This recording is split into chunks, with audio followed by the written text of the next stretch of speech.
بسم الله الرحمن الرحيم والحمد لله رب العالمين والصلاة والسلام على رسول الله maanta oo Arbacaa oo ay bishu tahay 29 waxaan halkan lagu qabtay shir ku saabsan dhaqaalaha Soomaaliland shirka waxa soo qaban qaabiyay oo iska kaashaday World Bank amba bangiga dunida iyo wasaaradda qorsheynta qaranka iyo horumarka iska kaashaday shirkaasu wuxuu ku saabsan yahay soo bandhigga wixii ka soo baxay laba daraasadood oo waaweyn oo la qabtay oo midna ay ku saabsanayd qoyska amba household survey midna ay ku saabsanayd ganacsiga amba enterprise survey la yiraahdo la qabtay 2013 marka wuxuu qaabilsan yahay shirku wuxuu ka kooban yahay saddex qaybood uu ka kooban yahay qayb waxay ku saabsan tahay kobaca dhaqaalaha iyo shaqada qaybna waxay ku saabsan tahay maxaan yiraahdaa saboolnimada qaybna waxay ku saabsan tahay budgetka iyo suu kala qaybsan yahay marka imka sessionkii ugu horeeyay noo dhamaaday ay ku saabsan ahaa dhaqaalaha iyo shaqo abuurka marka shirkani natiijada ka soo baxda maxaa lagu jaangeyn doonaa mustaqbalka waxaan rajaynaynaa go'aanka shirkani inuu uu hago dawladda oo ka hago siyaasadii sidii looga yeelan lahaa sidii wax looga qaban lahaa kobaca dhaqaalaha iyo maxaan yiraahdaa shaqo la'aantaba iyo maxaan yiraahdaa sinaanta iyo qaybta budgetka intaba waxaan kaloo rajaynayaa laftigeeda inuu hage u noqdo hay'adaha samafalka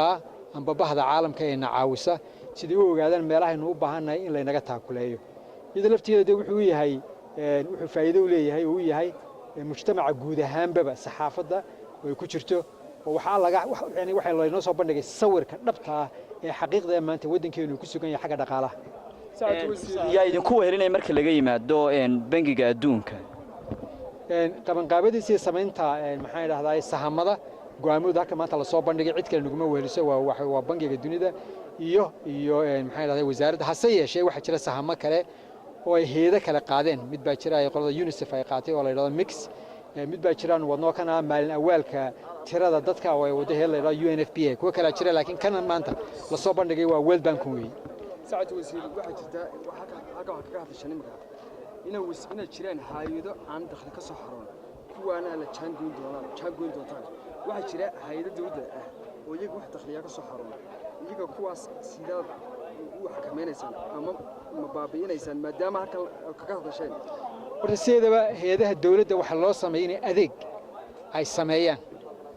دخل المركز تيمادو دخلوا دوا عشورون عشورتنا waxa u xilsaaran wasaaradda arrimaha maaliyadda hay'adaha kale runtii ma aha shaqadooda inay dakhli ay sameeyaan laakiin mararka qaar kood adeeg ay sameeyaan baa dadka lacag laga qaadaa moogteeda laakiin dakhli markay timaado wuxuu baa u xilsaaran wasaaradda maaliyadda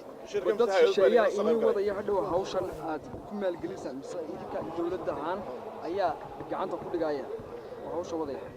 wixii ka soo baxay seen horeba u sheegay waxay noqonaysaa waxna in dawladdu ay iyadu marka ay ku dhaqanto siyaasadeeda ku salayso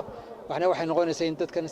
hay'adaha samafalka ee caalamiga ee nacaawiya laftigooda in siyaasadooda ku saleeyaan wixii ka soo baxay mudane wasiir hay'adda UNICEF oo kale maadaama wasiirka qorsheynta tahay waxa warbaahinta saaka ku qornaa in ganaax lacageed dad shaqaalaha oo ka shaqeynaya lacagtii markaas ay ku shaqeyn jireen ama howlgabnimada oo kale oo gaarsiin $600,000 marka hay'adda UNICEF kale qorshaha maxad ka socota maxkamadda loo gudbiyay waxa jireen dad u shaqeyn jiray hay'adda UNICEF muddo fara badan oo markii hore contract qof ugu shaqeyn jiray markii dambe uu wareegay contract shirkadeed marka shaqaalahaas waxay tabanayeen intii ay contract qofka ugu shaqeynayeen